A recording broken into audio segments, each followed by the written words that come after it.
Good evening plus one class. कैसे हैं प्यारे बच्चों आप? बेटा जी ज्यादा टाइम वेस्ट ना करते हुए आज का हम लेक्चर को आगे बढ़ाते हैं। और आज का जो हमारा लेक्चर जो चल रहा था हमारा किसके ऊपर चल रहा है बेटा? एटॉमिक स्ट्रक्चर के ऊपर। एटॉमिक स्ट्रक्चर के ऊपर बेटा जी बहुत लंबी यूनिट है और इसके हर टॉपिक बड़े इंपॉर्टेंट है। अगर हमें ये एटॉमिक स्ट्रक्चर की सारी बातें अगर हमें क्लियर होती हैं तो यूं समझ लो बच्चों कहीं ना कहीं हमने केमिस्ट्री को समझ लिया बेटा। और आज का जो लेक्चर है हमारा, कल प्लैंक्स क्वांटम थ्योरी हमने करी थी और उस प्लैंक्स क्वांटम थ्योरी के अंदर हमने बहुत कुछ सीखने को मिला था बच्चों। आज उसी बात को हम आगे बढ़ाते हैं और उसी बात को आगे बढ़ाते हुए हम अपना टॉपिक को डिस्कस करते हैं बेटा। ठीक है, तो देखिए भाई बच्चों हमारे पास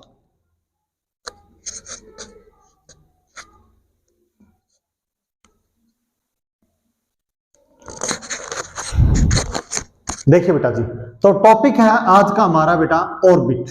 ऑर्बिट बेटा, ऑर्बिट क्या चीज होती है? देखिए ऑर्बिट क्या होती है प्यारे बच्चों। आपने कोई अभी तक क्या पढ़ लिया कि जो एक एटम है, एटम के अंदर हमने क्या पढ़ लिया कि ये एक न्यूक्लियस होता है और उसके चारों तरफ इसको हम क्या बोलते हैं बेटा? सेल बोलते हैं। इनको हम क्या बोलते हैं? सेल। देखिए बेटा इसको हम क्या बोलते हैं? That is nucleus. क्या बोलते हैं? दैट इज न्यूक्लियस बोलते हैं। न्यूक्लियस, ठीक है। और इसको हम क्या बोलते हैं बेटा? इसको हम बोलते हैं सेल। न्यूक्लियस में दो पार्टिकल लाइज करते हैं। एक तो कौन होता है बेटा? एक तो प्रोटॉन होता है जिसके ऊपर पॉजिटिव चार्ज होता है और एक कौन होता है? न्यूट्रॉन जिसके ऊपर जीरो चार्ज होता है। और सेल के अंदर हमेशा कौन एग्जिस्ट करता है बेटा? इलेक्ट्रॉन लाइज करता है। इलेक्ट्रॉन काम कर रहा होता है। ठीक है, यहां तक तो बात ठीक है। अब केमिस्ट्री की भाषा में इस सेल का ही नाम क्या रखा गया है बच्चों? ऑर्बिट। क्या रखा गया बेटा? ऑर्बिट। ठीक है, देखिए आज का जो लेक्चर है वो बहुत थोड़ा सा इंपॉर्टेंट है, बहुत ज्यादा इंपॉर्टेंट, थोड़ा नहीं बहुत ज्यादा इंपॉर्टेंट है और इसकी बारीकियों को आप समझने की कोशिश करें। क्या कह रहा हूं बेटा? जो न्यूक्लियस है उसके चारों तरफ कौन होते हैं बेटा? सेल होते हैं और सेल के अंदर कौन चक्कर लगा रहे होते हैं बेटा? इलेक्ट्रॉन्स होते हैं। न्यूक्लियस में कौन होता है? तो हमारे पास प्रोटॉन और न्यूट्रॉन होता है। अब इस सेल के अंदर जो इलेक्ट्रॉन चक्कर लगाते हैं, सेल को हम केमिस्ट्री की भाषा में क्या कहते हैं? ऑर्बिट कहते हैं। अब ऑर्बिट की डेफिनेशन क्या होगी? It is the circular path. It is the circular path around the nucleus. It is the circular path around the nucleus where electron revolve. जहां पर इलेक्ट्रॉन चक्कर लगाते हैं उसको हम क्या बोलते हैं बेटा? ऑर्बिट कहते हैं। ऑर्बिटल क्या होते हैं? देखिए भाई ऑर्बिटल बेटा, ऑर्बिटल क्या होते हैं? ऑर्बिटल होते हैं प्यारे बच्चों, इसके अंदर छोटे छोटे हमारे पास क्या बन जाते हैं बेटा? प्रत्येक सेल के छोटे छोटे पार्ट्स होते हैं जिनको हम क्या बोलते हैं बेटा? सब सेल। ठीक है, प्रत्येक सेल के क्या होते हैं? छोटे छोटे पार्ट्स होते हैं जिनको हम क्या बोलते हैं? सब सेल के नाम से जानते हैं। और सब सेल को ही हम क्या बोलते हैं? ऑर्बिटल बोलते हैं। जहां पर इलेक्ट्रॉन की जो एग्जैक्ट लोकेशन है वहां वो लोकेशन हमें देखने को मिलती है। दोबारा सुने, प्रत्येक सेल के छोटे छोटे सब सेल होते हैं। प्रत्येक सेल के सब सेल कितने बनेंगे आज के लेक्चर में हम इस बात को डिस्कस करेंगे और एंड ऑफ द लेक्चर आपको ये सारी बातें समझ में आ जाएंगी। पहला जो सेल है उसके सब सेल कितने हैं, दूसरा सेल है उसके सब सेल कितने हैं, तीसरा सेल है उसके सब सेल कितने हैं। तो वो सारी बातें हमें कब देखने को मिलेंगी? तो वो देखने को मिलेंगी बेटा हमें कहां पर बेटा? किसके अंदर? ऑर्बिटल के अंदर। और ऑर्बिटल के अंदर ही हमें एक्यूरेट लोकेशन देखने को मिलेगी। किसकी? इलेक्ट्रॉन्स की। किसकी देखने को मिलेगी बेटा? इलेक्ट्रॉन्स की, कि इलेक्ट्रॉन प्रॉपर्ली कहां एग्जिस्ट कर रहा है। ठीक है, इस सारी डायरेक्शन के बारे में हमें कौन बताता है? ऑर्बिटल। और इसमें ऑर्बिटल जो होते हैं बेटा जी वो हमारे उनको हम किससे लिखते हैं? कैपिटल एस से कैपिटल पी से। दो लेटर कैपिटल में होते हैं और दो लेटर स्मॉल में होते हैं, डी एंड एफ। हमारे पास दो लेटर कैपिटल में लिखे जाते हैं एस और पी, और दो लेटर हमारे पास स्मॉल में होते हैं डी एंड एफ बेटा। हमारे पास ये चार ऑर्बिटल होते हैं। इन चार ऑर्बिटल को हम इन चार लेटर से रिप्रेजेंट करते हैं। और ये चारों के चारों जो ऑर्बिटल्स होते हैं ना बेटा, ये तीनों की तीनों यानी कि 3 डायमेंशन होते हैं। 3 डायमेंशन का मतलब तीनों एक्सिस में, एक्स में, वाई में और जेड में, तीनों एक्सिस में ये लाइज करते हुए अपने को दिखाई देते हैं। इसका मतलब ऑर्बिटल की डेफिनेशन क्या बनेगी? Orbital, it is the 3 dimension, it is the 3 dimension space around the nucleus. ये भी तो न्यूक्लियस के चारों तरफ है ना, around the nucleus. It is the 3 dimension space around the nucleus where the probability of finding electron is maximum. जहां पर इलेक्ट्रॉन पाने की जो संभावना होती है ना वो ज्यादा से ज्यादा पाई जाए, उस चीज का नाम क्या होता है? ऑर्बिटल। यानी कि क्या कहता है बेटा? डेफिनेशन को आप सुने, लिखे साथ के साथ। It is the 3 dimension space around the nucleus where the probability of finding electron is maximum. जहां पर इलेक्ट्रॉन के पाने की जो लोकेशन होती है वो ज्यादा से ज्यादा किसमें पाई जाती है, ऑर्बिटल के अंदर पाई जाती है, इसलिए probability of finding electron is maximum कहा गया है। अब इन दोनों की बातों को, ऑर्बिट क्या चीज है, ऑर्बिटल क्या चीज है, और इसमें इलेक्ट्रॉन मैक्सिमम कैसे पाए जा सकते हैं, एग्जैक्ट लोकेशन ये कैसे बताता है, इसके बारे में हमारे सामने एक टॉपिक आता है जिसको हम कहते हैं क्वांटम नंबर। क्या कहते हैं बेटा? Quantum number. कल जो प्लैंक्स क्वांटम थ्योरी पढ़ी थी ना, उस क्वांटम से आज के इस क्वांटम नंबर का कोई लिंक नहीं है, कहीं आप आपस में लिंक बना करके कंफ्यूज हो जाओ नहीं। क्वांटम एक साइंटिस्ट था बेटा, क्वांटम नंबर, उसने ऑर्बिट और ऑर्बिटल की बातों को और ज्यादा एक्सप्लेन करने की कोशिश करी और इसने एक बड़ी प्यारी सी डेफिनेशन दी आपके सामने। क्या कहता है? It is the number of 4 set बेटा, 4 सेट कौन से हैं भाई? हमारे पास S P D F, हमारे पास ये 4 सेट हैं, ठीक है। इट इज द कौन है भाई? It is the number of 4 set which gives the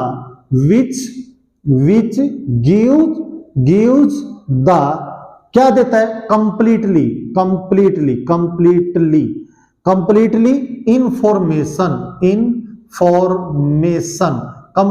information किसके बारे में? about an electron in an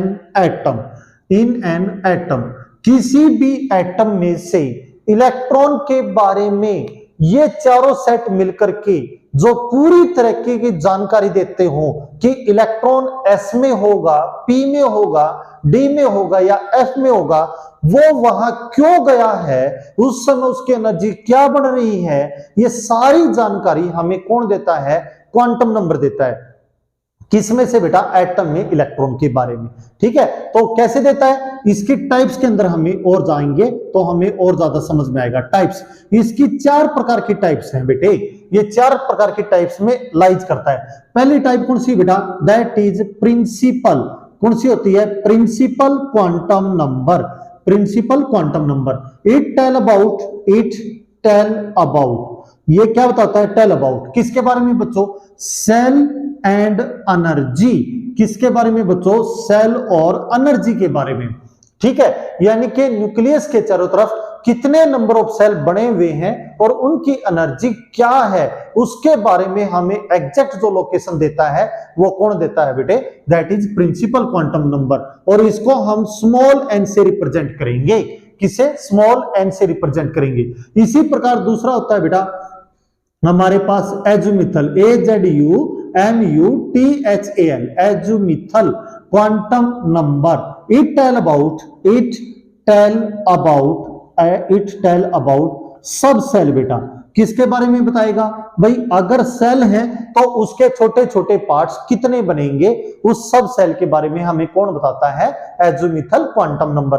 जैसे प्रिंसिपल क्वांटम नंबर था बेटा, उसने बता दिया कि न्यूक्लियस के चारों तरफ कितने सेल हैं, उनके बारे में बताएगा। सब सेल कितने बनेंगे उनके बारे में हमें कौन बताता है? एजुमिथल क्वांटम नंबर। सिंपल बातें बता रहा हूं बेटा, आप इनको थोड़ा सा ध्यान कर ले तो आप कभी नहीं इनमें आप मार खाएंगे। और जो L, इसको किससे रिप्रेजेंट करते हैं? L से रिप्रेजेंट करते हैं, स्मॉल L से, और वो किसके बराबर होता है? n-1 के बराबर होता है। तीसरा है हमारे पास that is magnetic quantum number. It tell about किसके बारे में बेटा? ऑर्बिटल्स या फिर कई बार इसको हम ऐसे कह देते हैं लोकेशन ऑफ ऑर्बिटल्स। ऑर्बिटल की लोकेशन को बारे में हमें जो बताता है उसको हम क्या कहते हैं? Magnetic quantum number. और इसको हम किससे रिप्रेजेंट करते हैं? कैपिटल M से। और जो फोर्थ होता है ना बच्चों, फोर्थ, उसको कहते हैं अपन स्पिन क्वांटम नंबर। यानी कि it tell about spin of electron. किसके बारे में बच्चों? स्पिन का मतलब होता है बेटा डायरेक्शन ऑफ इलेक्ट्रॉन बेटा, डायरेक्शन ऑफ इलेक्ट्रॉन, इलेक्ट्रॉन किस डायरेक्शन में जाएगा, कैसे जाएगा, उसके बारे में हमें जो बताता है वो स्पिन क्वांटम नंबर। और इसको आप किससे रिप्रेजेंट करते हैं बेटा, कैपिटल एस से रिप्रेजेंट करते हैं। किससे रिप्रेजेंट करते हैं बेटा, कैपिटल एस से। अब दोबारा सुनो बेटे, क्वांटम नंबर क्या है, हमारे पास चार जो सेट हैं एसपीडीएफ, ये चार ऑर्बिटल होते हैं, इससे ज्यादा नहीं है। तो जो चारों सेट मिलकर के कंप्लीटली इंफॉर्मेशन देते हो किसके बारे में बच्चों, इलेक्ट्रॉन्स के बारे में, किसमें से, एटम में से, तो उसको हम क्या कहते हैं, क्वांटम नंबर। ये चार टाइप का होता है। प्रिंसिपल क्वांटम नंबर किसके बारे में बताता है बेटा, सेल और एनर्जी के बारे में बताता है। तो ये सेल कितने, इसको किससे रिप्रेजेंट करेंगे, स्मॉल एन से। एजिमुथल क्वांटम नंबर किसके बारे में बताता है, सब सेल के बारे में बताता है, जिसको हम किससे लिखते हैं, एल से, और एल किसके बराबर होता है, n-1 के। मैग्नेटिक क्वांटम नंबर किसके बारे में बताता है, इट टेल अबाउट ऑर्बिटल्स के बारे में, और इसको कैपिटल एम से लिखते हैं। Spin quantum number it tell about spin, यानी कि डायरेक्शन ऑफ इलेक्ट्रॉन्स। अब ये चारों की चारों हम कैसे यूज करेंगे उसको हम समझने की कोशिश करते हैं। तो आज के लेक्चर को और आगे चलाते हैं बेटा जी। देखिए भाई, हमारे पास क्या है बेटा, हमारे पास चार सेट आ चुके हैं। चार सेट कौन कौन से आ चुके हैं उनको आप देखते हैं भाई बच्चों। चार सेट हमारे पास कौन कौन से आ गए, चार सेट आ गए बेटा हमारे पास। एन एन एल, एल क्या होता है, n-1 होता है, फिर होता है m होता है, और फिर हमारे पास कौन होता है, s होता है। तो ये चार हो गई, n l m और s, ये हो गई बेटा। ठीक है, अगर मैंने n की वैल्यू रख ली 1, n की वैल्यू क्या रख दी बेटा 1, तो इसका मतलब क्या है, इसका मीनिंग ये है न्यूक्लियस के चारों तरफ एक सेल है। बात समझ के चलना बेटा, बात को समझ के चलना, यहीं से इसका मेन मीनिंग हमें निकलता हुआ दिखाई देगा और हमारे रिजल्ट आते हुए चले जाएंगे बेटा। ठीक है, n की वैल्यू 1 है, इसका मतलब न्यूक्लियस के चारों तरफ एक सेल है, तो L कितना होगा, 1-1 0। ठीक है, जीरो लोकेशन के ऊपर वो एग्जिस्ट करेगा, यानी कि जीरो सब सेल होंगे। जीरो कितनी बार आ रहा है भाई, एक बार आ रहा है, इसका मतलब उसके ऑर्बिटल कितने बनेंगे, एक ऑर्बिटल बनेगा। और फिर बच्चों ऑर्बिटल को हम या तो ऐसे स्क्वायर बॉक्स में दिखाते हैं या ये सर्कल में दिखाते हैं। कई जगह आपको स्क्वायर बॉक्स देखने को मिलेगा, कई जगह आपको सर्कल देखने को मिलेगा, तो आपको जो ठीक लगे आप वो बना सकते हैं, बट स्क्वायर बॉक्स की ज्यादा प्रेफरेंस रखें। अच्छा भाई ठीक है, तो उसमें क्या कहता है बेटा, वो कहता है स्पिन, स्पिन ऑफ इलेक्ट्रॉन। आगे एक साइंटिस्ट आएगा, ये टॉपिक होने के बाद एक साइंटिस्ट आता है जिसका नाम है पुलिस, और पुलिस साइंटिस्ट ये कहता है कि एक ऑर्बिटल के अंदर मैक्सिमम 2 इलेक्ट्रॉन पाए जाते हैं। वो एक इलेक्ट्रॉन अपर डायरेक्शन में और एक इलेक्ट्रॉन किस में बेटा, लोअर डायरेक्शन में। एक इलेक्ट्रॉन अपर डायरेक्शन में होता है और एक इलेक्ट्रॉन किस में होता है बेटा, लोअर डायरेक्शन में। यानी कि पुलिस ने ये कहा, सपोज करो कि ये मेरे पास मार्कर नहीं है, ये मेरे पास एक ऑर्बिटल है और इस ऑर्बिटल पर 2 अपोजिट फोर्स लग रही है, इक्वल एंड अपोजिट फोर्स लग रही है। एक फोर्स इसको इधर खींच रही है, एक फोर्स इसको इधर खींच रही है, तो ये कहां पर रहेगा, ये वहीं पर रहेगा, क्योंकि इक्वल एंड अपोजिट एक्शन हो रहा है इस ऑर्बिटल के ऊपर। और वो जो लगाई गई फोर्स है ना, जो इस डायरेक्शन में या उस डायरेक्शन में, एक जो अपर डायरेक्शन में जा रही है उसको हम प्लस हाफ से लिख रहे हैं, और जो लोअर डायरेक्शन में जा रही है उसको माइनस हाफ से लिख रहे हैं। इसका मतलब प्लस माइनस हाफ ऑफ कितने बन गए बेटा, हमारे पास 2 बन गए भाई, एक अपर डायरेक्शन और एक लोअर डायरेक्शन बेटा, प्लस माइनस हाफ ऑफ 2 हो गए, यानी कि ऊपर जाएंगे और नीचे रहेंगे। ठीक है भाई, उसके बाद अगर मैं n की वैल्यू कितनी कर देता हूं, n की वैल्यू मैं 2 कर देता हूं। ठीक है, यानी कि अब क्या हो गया, अब इसका मीनिंग ये हो गया कि न्यूक्लियस के चारों तरफ 2 सेल हैं। ठीक है, 2 सेल है, तो अब L कितना होगा, L बेटा 0 और 1 लिखेंगे आप, यानी कि आप ना देखो यहां पर हाईएस्ट नंबर कितना है, 2 है, यहां पर हाईएस्ट 2 नहीं आया, बट अगर आप 0 को काउंट कर रहे हैं तो 0 और 1 टोटल कितने बन गए बेटा, 2 बन गई। ठीक है, इसका मीनिंग ये है, n-1 का मीनिंग क्या है, 0 और 1, यानी कि हमारे पास क्या बन गए बेटा, 2 बन गए भाई। ठीक है, अगर ये 2 बन गए बच्चों, तो 2 के ऊपर हम काम कर रहे हैं, 2 के ऊपर हम काम कर रहे हैं, और 2 के ऊपर अगर हम काम कर रहे हैं बच्चों, तो ये क्या बता रहा है बच्चों, हमारे को 0 और 1 के बारे में हमें बता रहा है। ठीक है, अच्छा भाई, अगर ये 0 और 1 है तो 0 कितनी बार है बच्चों, एक बार रिपीट हुआ। अगर एक ऑर्बिटल है तो एक उसमें अपर डायरेक्शन में लाइज करेगा और एक लोअर डायरेक्शन में, कौन, इलेक्ट्रॉन। ठीक है, अब 1 आ गया, 1 के बारे में हमें बताना है m। m क्या होता है, m होता है बच्चों हमारे पास ऑर्बिटल। अगर ऑर्बिटल के बारे में हम पढ़ करके देखें, ऑर्बिटल क्या चीज होती है बेटा, where the probability of finding electron is maximum, जहां इलेक्ट्रॉन पाने की संभावना क्या हो, ज्यादा से ज्यादा हो। इसका मतलब क्या हो गया, अगर 1 की किसी भी स्केल के ऊपर अगर मैं 1 को देखूं तो 1 कहां हो सकता है, -1 में भी हो सकता है, 1 प्लस में भी तो हो सकता है ना। आप मैथमेटिकली नहीं, प्रोबेबिलिटी का मीनिंग यहां पर लगाने की कोशिश करें। प्रोबेबिलिटी क्या है, संभावना। संभावना किसकी, 1 की। 1 भाई -1 की तरफ भी तो लाइज कर सकता है, प्रोबेबिलिटी तो बन सकती है। और 1 कहां पर लाइज कर सकता है बेटा, +1 की तरफ भी अगर लाइज कर सकता है। इसका मतलब क्या हो गया, इनके बीच में कौन आ गई बेटा, 0। तो -1, 0 और +1 टोटल कितने बन गए बेटा, 3 बन गए। और 3 हो गए तो इसमें plus minus half of total electron कितने हो गए, 6। Plus minus half of electron कितने हो गए बेटा, 6। यानी कि 6 कैसे हो गई, उसको समझने की कोशिश करें। अरे भाई ये 3 का मीनिंग क्या है, 3 का मीनिंग ये है कि हमारे पास 3 ऑर्बिटल बनेंगे। ठीक है, एक ऑर्बिटल में कितने इलेक्ट्रॉन आएंगे बेटा, 2। 2 में कितने आएंगे, 4। और 3 में कितने आएंगे, 6।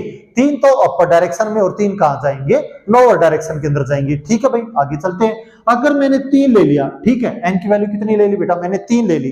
अब 3 ले ली तो 3 के लिए क्या बनेगा बच्चों, 3 के लिए हमारे पास बनेगा 0 1 2। इसका मतलब यहां पर 3 है, बट हाईएस्ट नंबर 3 तो नहीं आया ना बेटा, 3 से कम रह गया ना। टोटल देखें आप, 0 1 और 2, तो कितने हो गए, 1 2 3 आ गए। ठीक है, तो इसका मतलब 0 के लिए तो क्या हो गया बेटा, 0 रह गया। 1 के लिए -1 0 और +1, टोटल कितने हो गए बेटा, 3। 2 के लिए क्या बनेगा, उसी प्रकार -2 -1 0 +1 और +2, तो टोटल कितने हो गए बेटे, 5। यानी कि 2 की वैल्यू कहां पर लाइज करेगी, -2 से +2 के बीच में लाइज करेगी। ठीक है, अब 1 के लिए क्या बनेगा भाई, प्लस माइनस हाफ ऑफ कितने हो गए बेटा, 2। 3 के लिए बेटा क्या बन जाएगा, प्लस माइनस हाफ ऑफ कितना बन जाएगा, 6। 5 के लिए प्लस माइनस हाफ ऑफ कितना बन जाएगा बेटा, 10।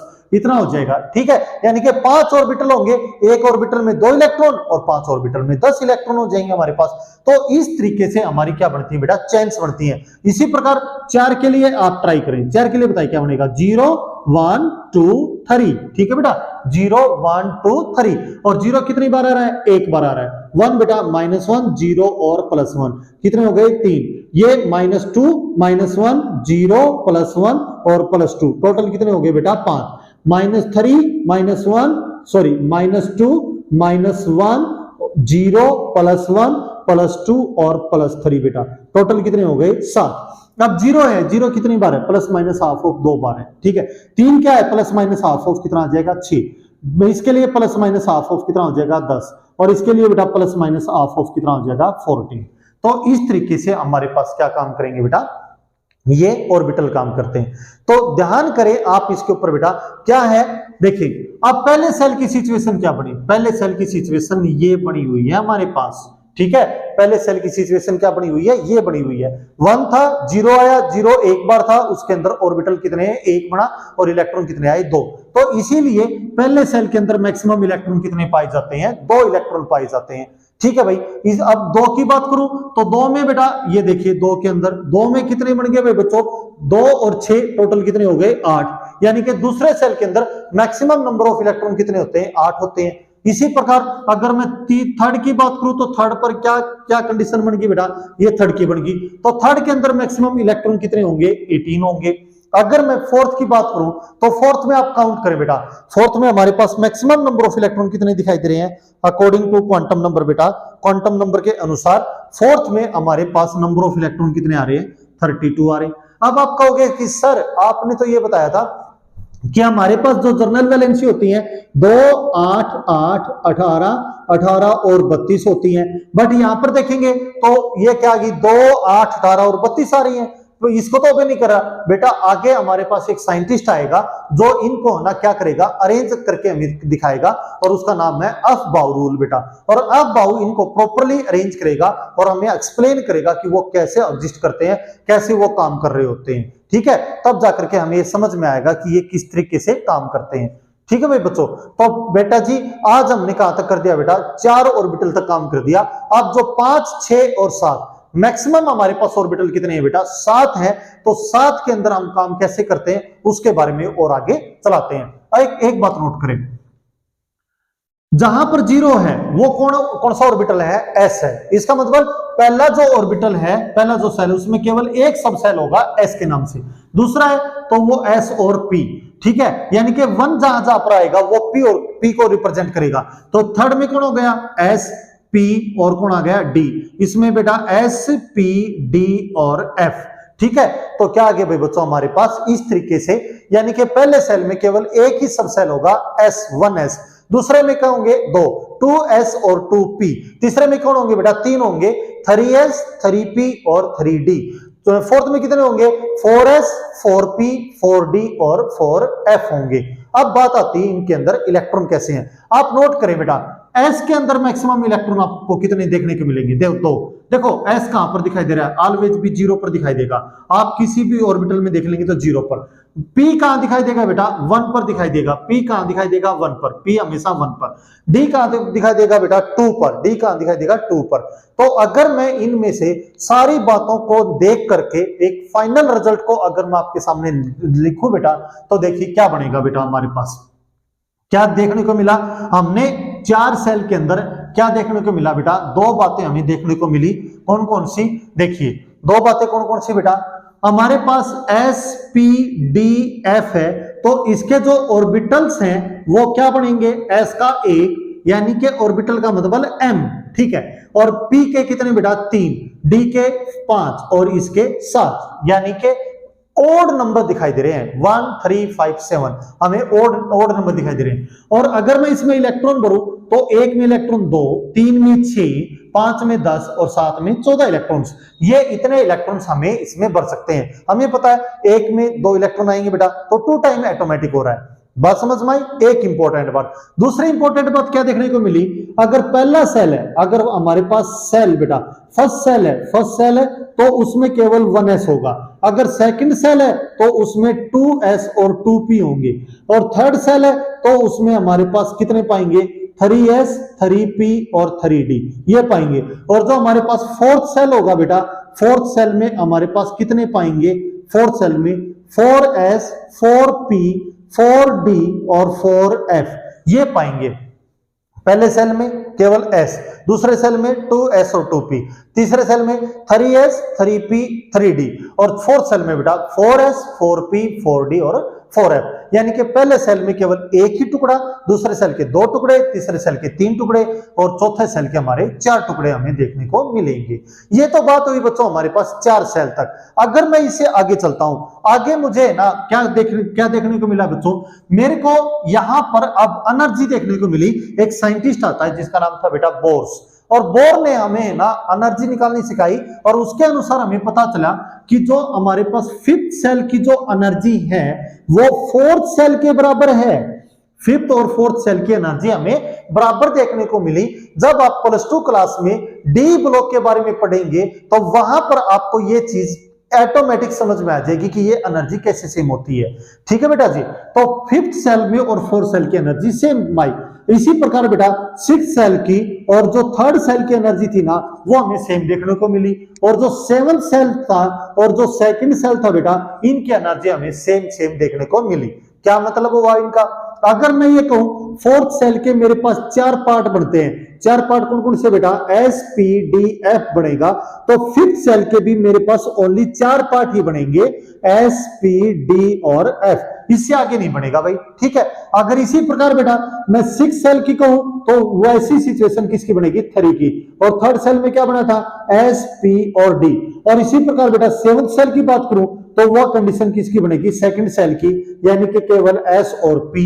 ये चीज हमें देखने को यहां पर मिलेगी। और यहां से हमारे पास क्या देखने को मिलता है बेटा, क्वांटम नंबर हमें काफी सारी चीजों को बताता है। क्या बताया, सब सेल कितने बनेंगे, सेल के सब सेल कितने होंगे उसके बारे में बताया, उसमें इलेक्ट्रॉन कितने होंगे उनके बारे में हमें बताया।